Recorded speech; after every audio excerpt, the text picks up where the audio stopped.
Hi everyone, welcome back to my channel. Today I'm doing a sewing vlog and I'm going to be making the new Craft House Everyday waistcoat.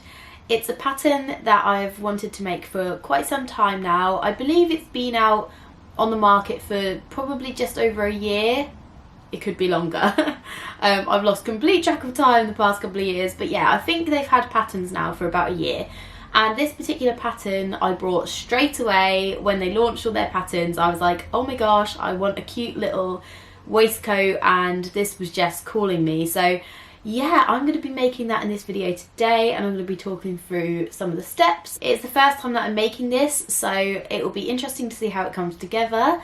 And then obviously I'll share my thoughts and feelings at the end of the video and the finished result and all of that kind of stuff. So yeah, before I get into it, if you are new to this channel, make sure to subscribe, give this video a thumbs up, and let's get started.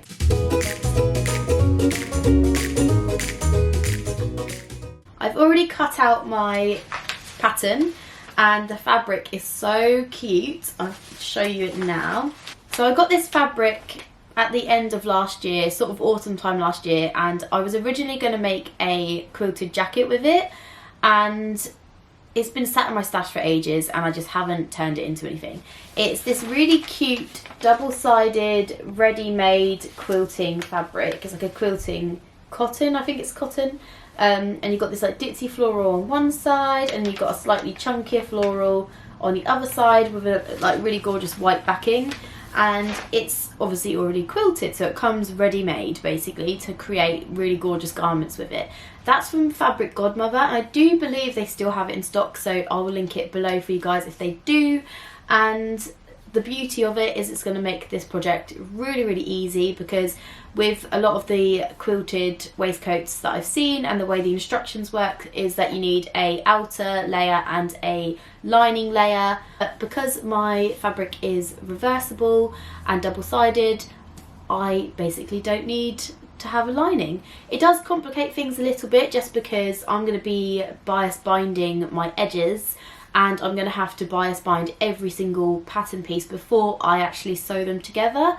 And then when you sew them together, instead of sewing like a right sides together and put together a seam, you have to overlap your bias bound edges ever so slightly, and then I'll most likely hand stitch mine just to make sure that it's really neat and tidy and that there's no like noticeable stitching from the machine. I'm gonna see how it looks, and I might even do like a little test piece or something just to see and then decide. Hand stitching will give it a nice neat finish, but obviously machine stitching is so much neater, so we're gonna have a look and see. In terms of the bias binding, I've got this really gorgeous yellow cotton that I had in my stash, and I've just made my own bias binding. I created a blog post educational feature for Friday Pattern Company showing how I made bias binding, so that will all be in a really good educational blog post, so go and check that out on the Friday website. I'll leave that linked below. It might not already be up yet when you're watching this video, but obviously if it is, I will link it below for you guys. So this is the waistcoat pattern. It looks so cute, and I love the fact it has the little tie-up details at the front. And I'm just looking at the steps now, and step one is to actually create the pockets. So I'm going to start on those first. And because this is double-sided, the pockets will only be on one side, so I'm kind of just sort of trying to make up my mind what side I'm going to have them on. But it says here to turn the top edge of your pocket over 1.5 centimeters twice, press and pin in place, then top stitch close to the folded edge. Press under the remaining edges of your pockets by 1 centimeter and position in place. I'm actually tempted to bias bind the edges of the pocket just so that it matches all the rest of the binding and looks really cute. Yeah, I'm going to bias bind the edges. I think it's quite a thick fabric, and if I try and iron the sides down, then we're going to have problems. So yeah, I might have to trim the pocket down ever so slightly. In terms of the rest of the waistcoat, we don't need to take off anything from all the pattern pieces, because we're overlapping the side seams and we're overlapping the shoulders and we're overlapping everything else, and then the outer is bound anyway. So I don't think I need to remove anything. I might because it's 5/8, it's in 5/8 seam allowance, and the bias binding is 1 centimetre, so there is going to be a little bit of excess on the side seam and the shoulder seam, but not by much. And this is where it's handy to have mathematics skills when it comes to sewing, and I have 0. So I'm just looking at what that would be. Okay, so 5/8 of an inch is just under 1.5 centimetres. So if I really wanted to be picky, which I'm not really, to be honest, I could take off 1 centimetre. Okay. This is how my brain works, you guys. Oh god. Do you know what I think the best thing to do is? To pin it together, or even you could base stitch it as well, to be honest, but I'm a bit lazier than that. I'm going to get my pattern pieces and I'm going to just pin it together at the shoulder seams and the side seams, and I'm going to put it on, and I'm just going to see if I need to take any off. So I'm going to overlap it ever so slightly, as if I was overlapping the bias binding. When it comes to making, I find fudging it is the best best solution. Just, you know, if you don't want to make a toile, which often I don't have time to make toiles. I've even had it before where I've got the paper pattern pieces and pinned them together or taped them together where the seam allowance should be, so I can see if I need to take them in. I've literally put on a bit of paper before. Okay, cool, so that's one. Look how cute this is going to look, guys, when this is finished. The only thing I would say about ready-made quilted fabric is the wadding inside doesn't feel as like premium as stuff that I would obviously use if I was quilting myself. And then also the stitch length of the quilt is like really long, where it's obviously been done in a factory and they have meters and meters and meters of stuff to make. Nothing wrong with it, it's just obviously it doesn't have that nice handmade finish that you would get if you were quilting yourself. I've pinned it together where it would be if I had bias bound edges. So let's have a look at this fit. Yeah, I'm definitely going to have to take some off, you guys. This is the luxury of being able to try it on, because imagine if it's tied up there. Look how big it is for me. And obviously you want it to be a little bit slouchy, but this is way too slouchy. So in fact I'm going to, let me see what the back piece, the actual back piece is not too bad, but the front piece isn't good. Okie dokie then. Right, I'm going to put a pin. Just going to imagine this together like at the front. Yeah, because it kind of needs to be more like that, doesn't it? And the same on that side. There you go. That is me fitting it. At least I did that and tried it on before making it, because can you imagine if I just made the whole thing, which is not unlike me to do that, if I just made the whole thing and then realised afterwards like, oh yeah, that's not going to fit. I'd be pretty annoyed at myself if I did that. It's looking like quite a bit that I'm going to have to take off rather. So I might actually take 1 inch off the side seams. I did cut out, just an FYI, I did cut out a size 12.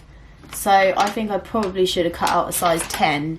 And then I think I would have still been altering it even so.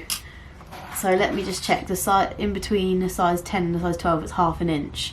So I'm going to cut off 1 inch from these side seams, which would make me, I'm essentially making a size 8 on the side seam. Cool. Right, I'm going to go ahead and do that. I'm going to prep the pockets and I'll be back. Hi again. So I am in the studio. It's Friday afternoon / evening. Good Friday if you are celebrating the Easter weekend. And I've come to do some work on these pockets. Basically all I did in my previous clip was introduce the make, and I didn't actually start making because I needed to go in the house. So it also has a 1 centimetre seam allowance around the edge because you're meant to fold them under, but because again I'm doing the bias binding, I might just trim off a little bit around the edge and a little bit off the top, just so it's a little bit more to size. I don't want them huge, obviously. So I've had a bit of a fail, guys. I just wanted to talk you through a couple of things. So this was the pocket that I trimmed down, and the size is perfect, but I did some of the steps of the bias binding a little bit wrong. So I started it at a corner. I just don't know what came into my brain, to be honest. I should have started it like halfway here and done it properly, but it went a little bit messy, so I'm going to have to cut out another pocket. And then I did this one, did it the proper way, but forgot to trim the pocket down. So it looks really, really nice. I love how the binding has turned out.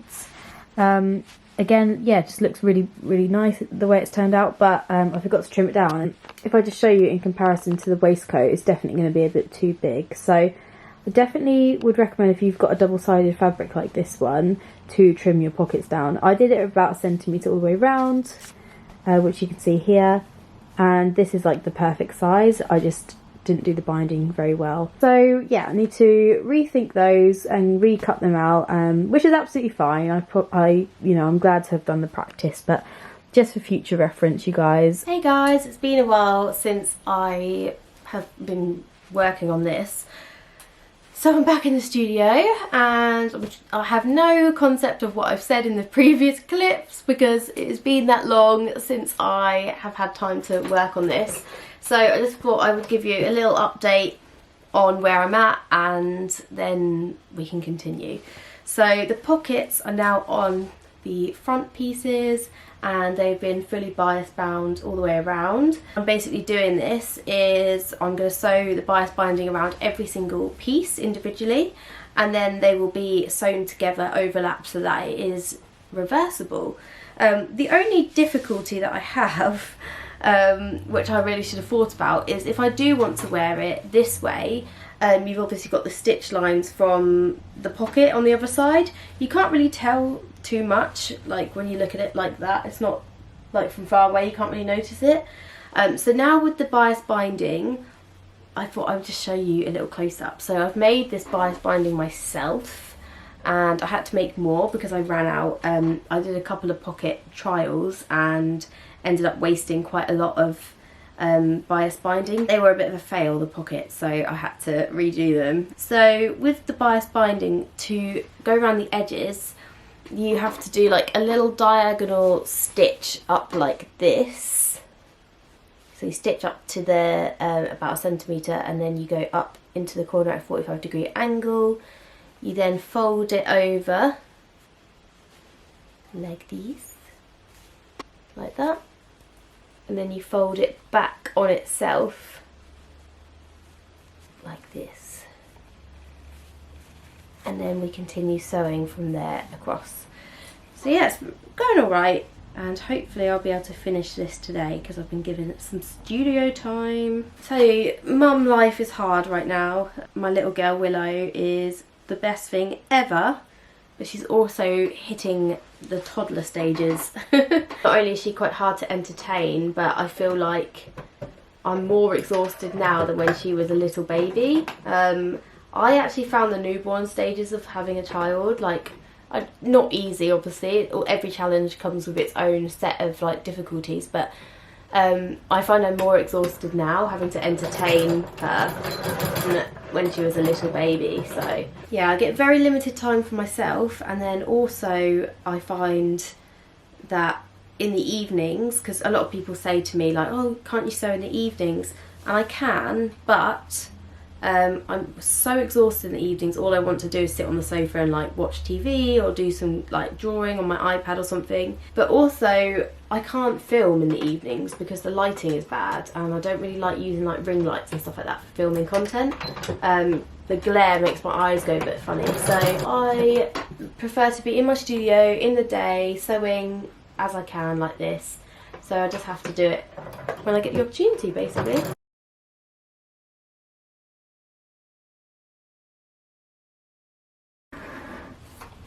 So once that's on, I've left a little gap. So you always start with like a little tail, and then you want to leave a kind of space here, and that's because we're going to sew those together.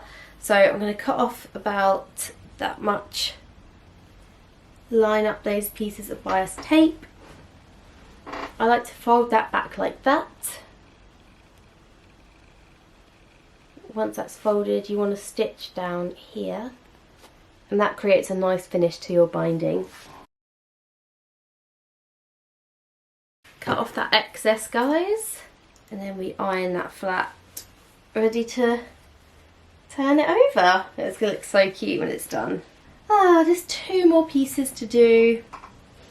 It's not too bad. It is a pretty quick make. It's just quite fiddly working with bias binding. It obviously makes it faster to make, but I actually feel like I kind of wish I'd made it, you know, with a lining and with a an outer fabric and like quilted it. You could do some really beautiful style of quilting. So anyway, I'm going to iron this, pin it all the way round, and repeat the process with the other side piece and the back piece. And we're getting there, guys.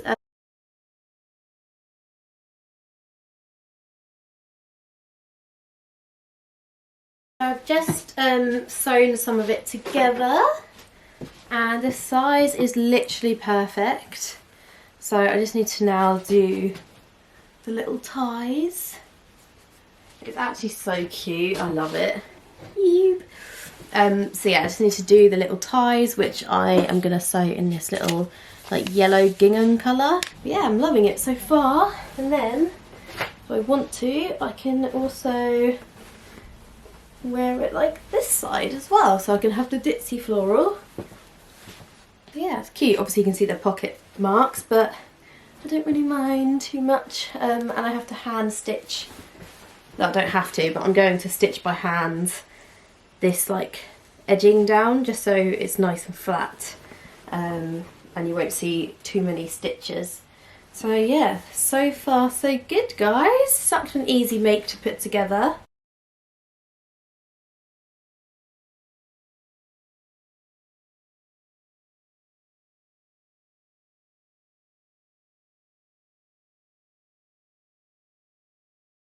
And here we have it, you guys. Here is the finished waistcoat.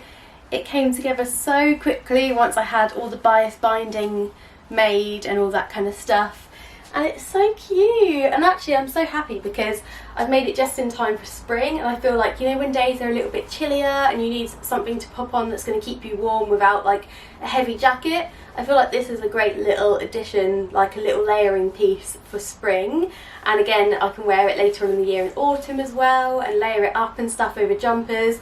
And I just think it's so cute. I'm wearing it with the Adrian Blouse dress hack that I made from Friday Pattern Company, but usually I would wear it with like jeans and a white shirt or a white t-shirt or something like that. It's not usually something I would wear over a dress, but this is what I'm wearing for Me Made May, so I thought I would show you. And yeah, really, really pleased. I would say little tips having made the pattern is the sizing is, I'd say it comes up a little bit oversized. I used obviously this ready-made quilting fabric, which was lovely and easy to work with, but it did mean that I had to obviously tape every single piece and then sew it together. I then also hand stitched all down the side seams and the shoulders and around the pocket, just to make sure that it was all nice and flat and it finished really nicely. So I would say hand stitching is a good way to do sort of invisible stitches that creates a nice finish, but I did do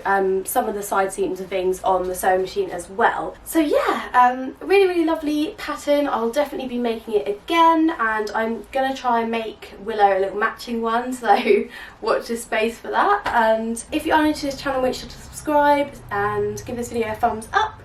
And yeah, I'll see you next time, guys. Thanks for watching. Bye.